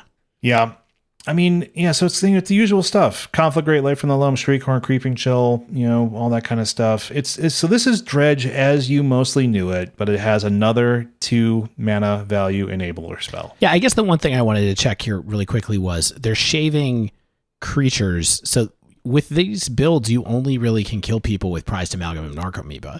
Is that kind of the story? And Creeping Chill, of course. So that's the story? Yeah, and Ox. Like, don't forget about Ox. But how often are you actually attacking with Ox? Is it frequent? Well, I mean, the game is frequently over or about over with Ox. So it's like, yeah, you don't typically need to, but yeah, it gets the job done very well. I mean, this Dredge is a creeping chill cheese deck now, right? Where you don't need a lot of attacks with your stuff. So it's like you get 2 turns with like 2 Narcomoebas, maybe a prized amalgam in there, and then you're going to get 12 damage off your creeping chill. Your opponent's likely going to fetch it once or twice, and the game is effectively over. Okay. But yeah, like so, but that is a question, right? Is how many attackers do you need here? And you will see in this deck that Sodek did have a couple Bloodghast in the side, which I did like adding when I needed some maybe increased speed, or if I thought I might be facing increased removal or like path effects, and I wanted to have a few more things to get them dead. Yeah, and of course you kill people with Conflagrate too. Yeah, that's the thing. Like Sodek runs 2. Some people run 1. I like his choice of running 2 here. So how did this play? Right, this is what we're actually talking about. The things I was looking for was, how does having 8 cathartic effects feel? How does the mana base feel and play? And then how does Dredge feel right now in the modern meta? Because I haven't really played Dredge for a while. And the rule of 8 here does perform really well. Like having twice as many chances to get that cathartic effect makes for those reliable, functional openers, especially with the London Mole, as it's already increased combo decks like Tron and like Dredge. It gives you 2 of those effects in your opener much more frequently as well. So like if you cast these back to back, like turn 2, then turn 3, like you can really blow a game pretty wide open in your favor. And that's just a big deal. Like being able to not just rely on a single casting, because you do brick. Like you don't always get an amazing Dredge chain going. I had a lot of bad luck with my Dredge chains in my league and a half or so. And like the question, I guess, is how does this feel compared to Merchant of the Veil / Haggle? And as a comparison, and for me, like I really can't speak to that because I haven't been playing a lot of Dredge recently. I suspect the answer is that Haggle is worse. Well, yeah, and you've played it enough with Haggle. I mean, we did like a dive down into it when Haggle was in the deck, if I remember right. And I would think you would remember if it was good by comparison. You know what I mean? Like, yeah, it's not you would great. be like, oh man, I miss Haggle a lot. Yeah, like. Yeah, this is more than ever. I think like, yeah, this is my turn 2 play is going to blow this deck open and going to make everything sort of tick. And I think that's what it does. Yeah. And you were talking about it so much, in fact, with the turn 2 that you mentioned that people are running Gemstone Caverns in the sideboard to be able to play these 2 mana cards on turn 1 occasionally in situations where that was potentially good. Oh, for sure. Yeah. Like anytime you're on the draw, I really liked having this. Like I don't think it's a universal include, but I really liked having the Gemstone Caverns on the draw. And like you said, it would get you under counter magic. Like if you're playing against like a deck where it's like, okay, well I have my mana leak up on turn 2. You're like, well, what turn 2? I'm Castless Sun. Turn 1, friend. Right. I mean, so yeah, it first 8 cathartic effects feels as good as you'd expect. Second, the mana base felt fine, and I'm gonna just sort of eat crow, I guess. The worst part of the mana base was the trigger on Magic Online for City of Brass. That was the worst part. But in full honesty, I didn't feel like my mana was a real issue. Like there were definitely times. So what you would do a lot in Dredge originally was you would fetch your Stomping Ground and then fetch your Blood Crypt, and you're kind of set. Right. And this, oftentimes you're like, I'm fetching my Stomping Ground and then I'm fetching my Sacred Foundry. Mm-hmm. So I don't have black mana to hard cast my Dredge spells, but you can hope to rely on doing that long game by getting your lands back with like Life from the Loam or something like that. And so if you really need it, right? Yeah, like getting red, green, and white online early was not a really huge worry for me, especially with the increase in rainbow lands, which I think is important. And because you gain so much life through Creeping Chill, like City of Brass for your fixing wasn't really that bad. Like I also didn't play against too many hardcore aggro decks, but Dredge is pretty typically good against those. So I wasn't really concerned with my life total so much. And so I think my fears might have been a little bit overblown on the mana. Like I said, there were issues with black mana sometimes, but I think that's not, that's not your game plan. If you're hard casting your dredgers, you're in sort of backup mode or like weird things where you're like, well, if I block with my Golgari Thug, I can get a Narcomoeba back on top of my deck, and then if I dredge it, then it triggers my prized amalgams in the yard. And like, there's a lot of angles there, but that's not like super essential. So what does dredge feel like right now? And I think it feels fine. Like it does an unfair thing that hoses some decks, has to race other decks, has some trouble in some matchups, and that's like modern, right? Mm-hmm. That's modern. Yep. Baby. Yeah, baby. that's modern, baby. It's like one of the issues with putting most of your game plan on these 2 mana value cards is that it costs 2 mana. Like, people get the opportunity to Thoughtseize you or Inquisition you once or twice. Like, they can hold up that counter magic when they're on the play, whatever. Like, you don't have Haggle as that 1 mana option to get your dredge engine going, even though that feels a little bit anemic at times. Like, so that is an issue, but Gemstone Caverns does help that. I can imagine a world where you play more. I think I have seen people play more Gemstone Caverns just for that opportunity to get the turn 1 2 mana value card. And also it's a painless rainbow land when you play it on the draw. Like, it's painless and it's rainbow. Why not? I love 3 Ox of Agonis.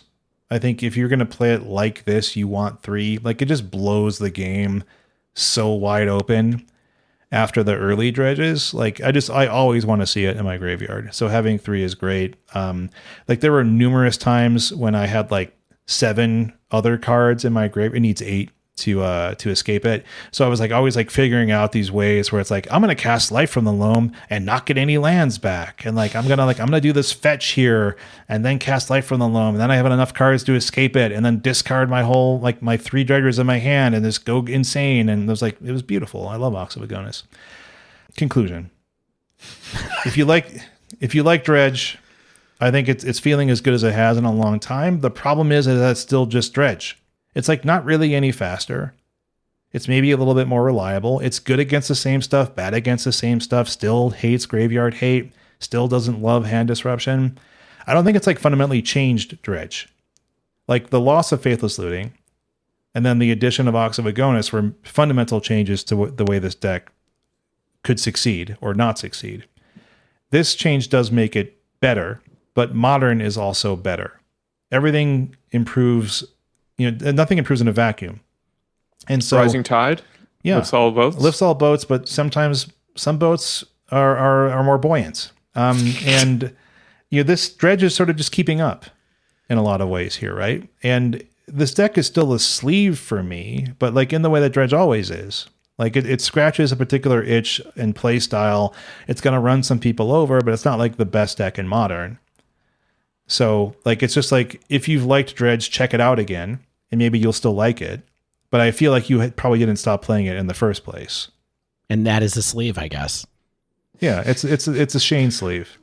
Very brave of you to deem dredge a sleeveable deck. I know, right? Like, a really hot take. Sam, what do you got? Like, that was a lot to say that dredge is still fine. What do you got for us? Something cool, I hope. I hoped so too. So I played a deck. It's a red-black deck. It trophied this week. It appeared in Friday's 5-0 Modern League Dump. It was played by very well-known Magic community member Liz, aka Devoted Druid on Twitter. And what this is Pyromancer. In fact, how about before I really tell you what this is, let me read off some of the cards in this deck. And I want you guys to tell me if it reminds you of anything, okay? 4 Young Pyromancer, 4 Dreadhorde Arcanist, 2 Kroxa, 4 Village Rites, 4 Fatal Push. I mean, it sounds like historic to me. Doesn't it? Yeah. You don't say. That's basically what this was. And that's kind of what caught my attention, in that it was a modern deck with a lot of cards that I play and love in historic. And some of the notable modern legal additions are Colligan's Command, Lightning Bolt, Dreadbore, Bedlam Reveler, and of course the new card, Sedgemoor Witch. Can we talk about Witch for a minute? Yes, let me read what she is. Okay. 2 and a black for a 3/2 with Menace and Ward. Ward is pay 3 life, so it's not quite hexproof. Basically, anytime an opponent targets her with a spell or ability, they have to pay 3 life. And then she also has Magecraft, and her Magecraft ability is anytime a spell is cast or copied, you make a 1/1 pest token. Okay. So Dave, what do you want to talk about? I just wanted to say I thought this card would be playable, and you guys were like, no. I guess we'll find out what you think at the end of this dive down, but like, you know. Yeah, we will find out what I think at the end of this dive down. So unlike the historic version of this deck, which is all in on 4 Kroxa, and it's got Claim the Firstborn as well, this leans a little more heavily on the type of card advantage and potential power level of a go white token strategy, right? Your Witch is basically copies 5 through 8 of Young Pyromancer here. So I'll start with what's good, what I liked about this deck. Sedgemoor Witch has Menace. That's nice. A lot of times I would remove a creature, I just keep one around, and then I can swing with Reckless Abandon. People try to block, and then that little flag at the bottom of MTGO comes up that says illegal blockers. Can't do that. Yep. So that was cool. It worries me that this is the number one thing you have on your what's good, though. I got to tell you, Stan, when I was just about to take my victory lap and be like, you said this card wasn't playable, and then you played it, and people got a 5-0 on it with it, and okay. Let's see where this goes. Let's see where the rest of this list goes. You know what else is good? Ward, pay 3 life, not bad. It's not as good as Hexproof. It's not good. It's not bad. It's fine, not good. That's 3 one life. Creeping chill for me. Exactly, yeah. That 3 life can sometimes be the reach you need to just kill them off with a bolt. You know what I mean? Where you kind of chip away with some tokens here or there. Maybe you can swing in with Witch once or with a Young Pyromancer once. Maybe your Kroxa makes them discard a land or nothing at all, and they have to take 3 that way. So Ward, pay 3. Even if she's answered, that 3 life is not nothing. Okay, that's good. That's fine. Yeah. Not good. Also, likely to no one's surprise, Colligan's Command is fantastic, and I just bring that up to say, if and when that hits Historic, going to be awesome, especially if Red-Black Arcanist sticks around. Great card. Recursion, removal, card advantage, a shatter effect, why not? And I think that's about it in my good list. Okay. Uh-oh. I have a longer what's bad list. This is my favorite kind of deck dive. I know, and I haven't done one of these in a while. Okay, so here's my issues with it. Young Pyromancer, I think, is passable at 3 mana. You hold it up until turn 3 when you have the extra land to get a little bit of value off of it, even if it potentially eats a removal spell as soon as it hits the board. Okay? But to play the Witch safest, that means you have to wait till turn 4 because she's a 3-drop. And I'm kind of worried that the surrounding suite of spells, be it Thoughtseize, Inquisition, Lightning Bolt, Fatal Push, aren't necessarily high impact enough into the turn 4, turn 5 late game of Modern. I feel like we talked about this when we spoiled this card. It's like, this is the Monastery Mentor effect, which is just like, I need to untap with this card or play it late?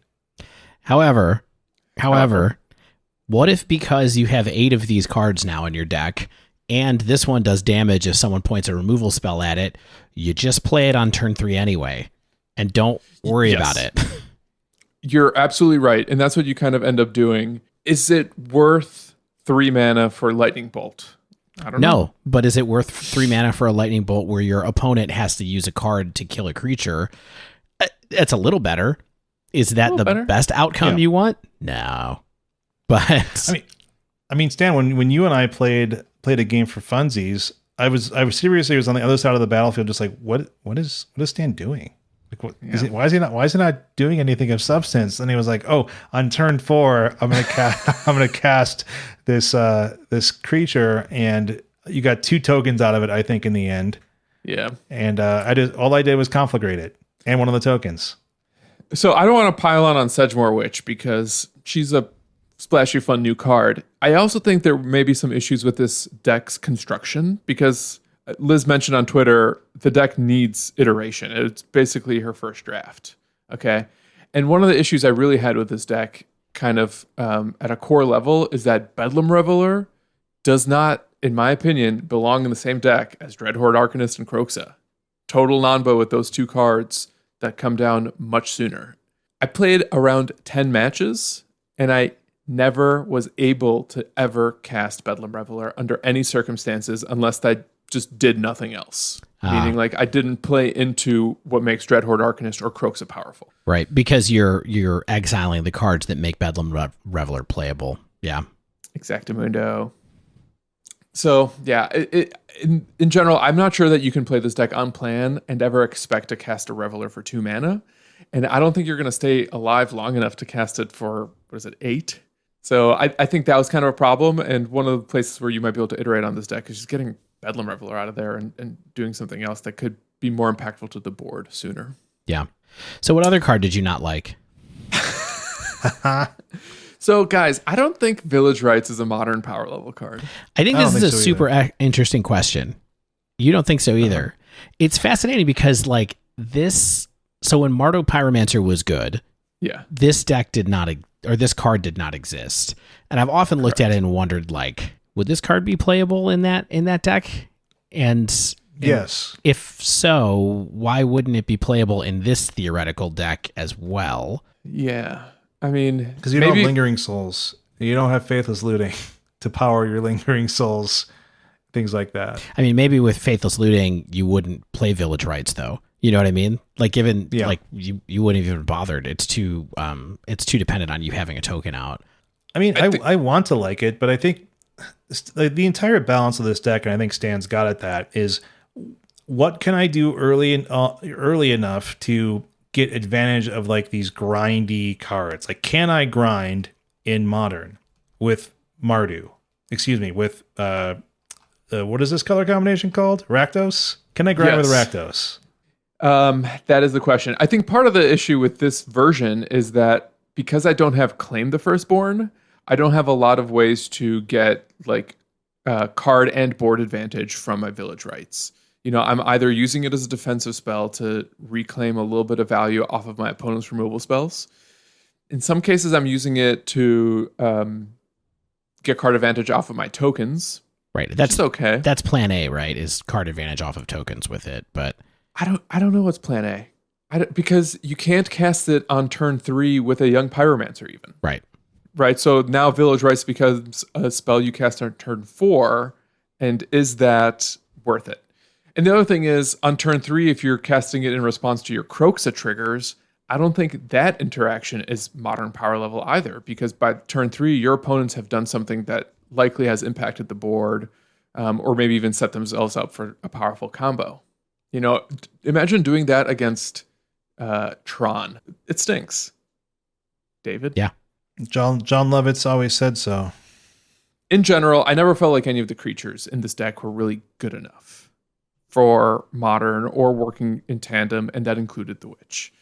So yeah, none of them, be it Arcanist, be it Kroxa, Young Pyromancer even, there's a reason we barely see it in Modern as it stands. I don't think copies 5 through 8 were the thing we needed more of, because we sort of had that already, whether it was Seasoned Pyromancer or Monastery Mentor. Mm-hmm. I did think about some ways that it can potentially improve, and a lot of that just has to do with replacing all the awkward stuff. You know, maybe those Bedlam Revelers can be Seasoned Pyromancers. And maybe the deck should try running Claim the Firstborn, because 3 CMC or less is still good enough for Modern, I think, right? Like stealing a Tarmogoyf, that sounds pretty good. Yeah, there are tons of targets for it. I do worry that there aren't enough creature decks to be able to have that main. That's one of the main problems with Claim the Firstborn, is that in Historic it's good because the meta is heavily creature-y. But I mean, also you don't play Claim for value. You play Claim the Firstborn with a sack outlet. So unless you're playing Village Rites or you're contorting the deck to give you some way to get rid of the creature for value, like what do you don't just claim. You're not doing what? Like what's the name of that effect, Dave? The Threaten, yeah. I mean, you do threaten if you're going to Alpha Strike somebody. Sure. Like that comes up a non-zero amount of the time, but it's certainly a lot less than just using a sack outlet to kill their creature.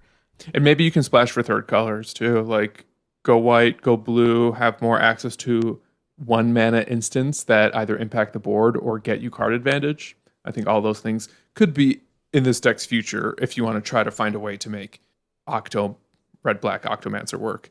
Right. Which is a deck we've heard about occasionally, right? Truth. Yeah. So, unfortunately, and I say unfortunately because I, on a whim, bought some Sedgemoor Witches before I ever played this deck because I was like, this looks cool. They're cheapish. Why not? Why not hedge? I kind of think it's a heave. And I'll even go so far as to say that right now, today, I don't expect Sedgemoor Witch to remain a presence in Modern in a shell like this. But maybe she can find more success in older formats where she's a bit less vulnerable. Though I'm just not sure 3 CMC is what you want for a young Pyromancer effect, ultimately. I just feel like we knew this. Like, I'm not saying that you shouldn't have tested this deck, Stan. I'm just saying, like, I don't know what people are expecting. Like, I think Dave's just kind of, I think what we were expecting is the pay 3 life and menace and the life gain off of the pest creature token type things enough to make this deck like aggressive enough where this is like part of your mid-game transition package. Yeah, and attacking is a 3/2. Also, I mean, Yes. It's also extra power. Yeah, it's just like, is this something that can be part of a package? And maybe you're right, Stan, where it's like, this is just not the right build for this card. Like, this could be a far more aggressive deck that's doing a lot less cute things. Like, this could be like why not Rakdos Prowess with like Sedgemoor Witch is like your late game like 2 of or something like that. So here's the problem I also think that Sedgemoor Witch poses that I didn't touch on. You can't play her in the same deck as Lurrus.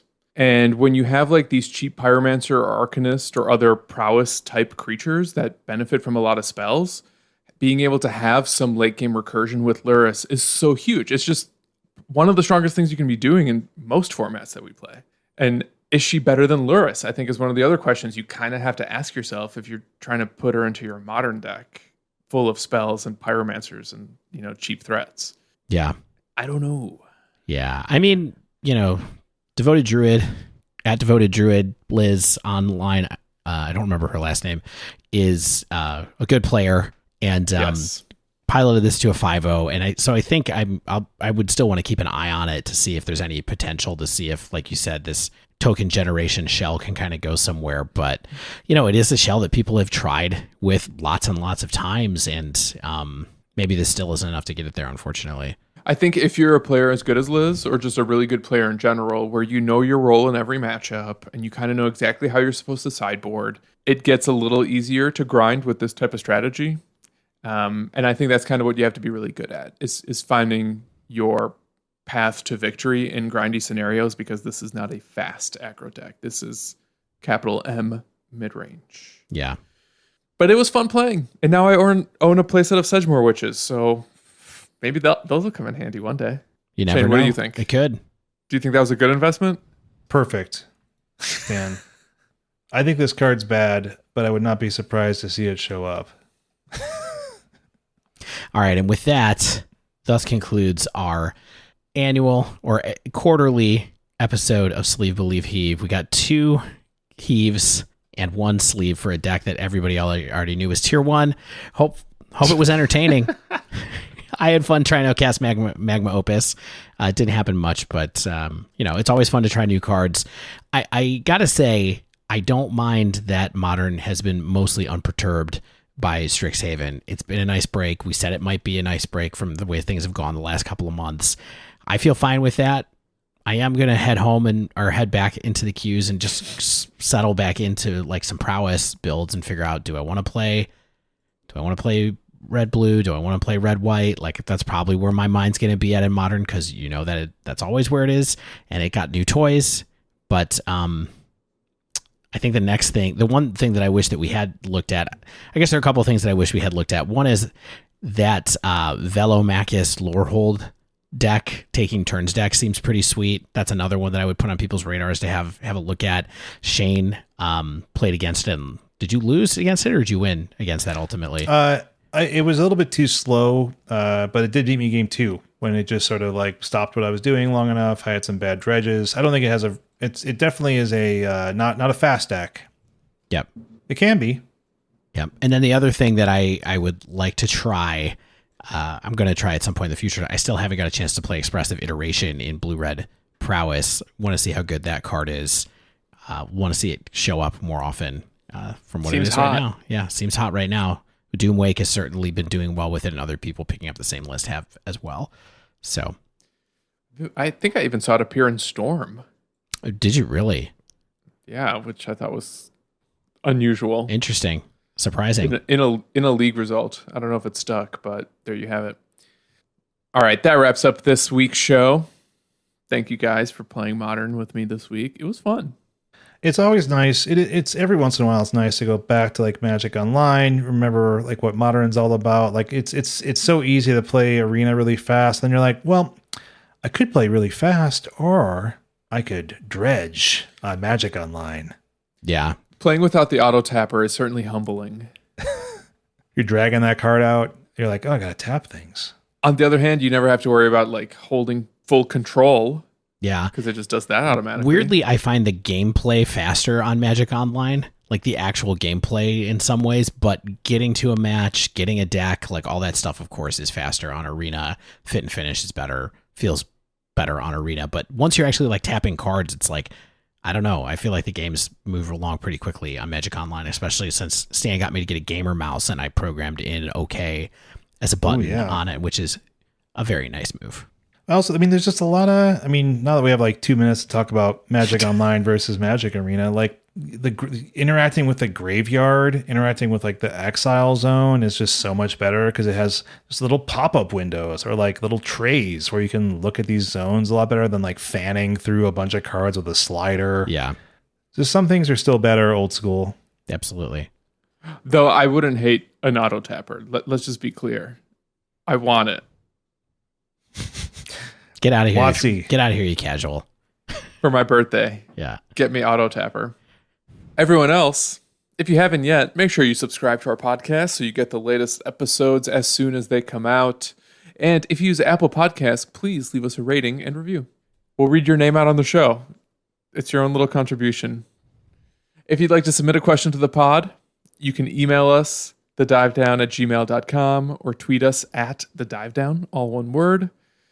You can also support the show via Patreon over at patreon.com/thedivedown.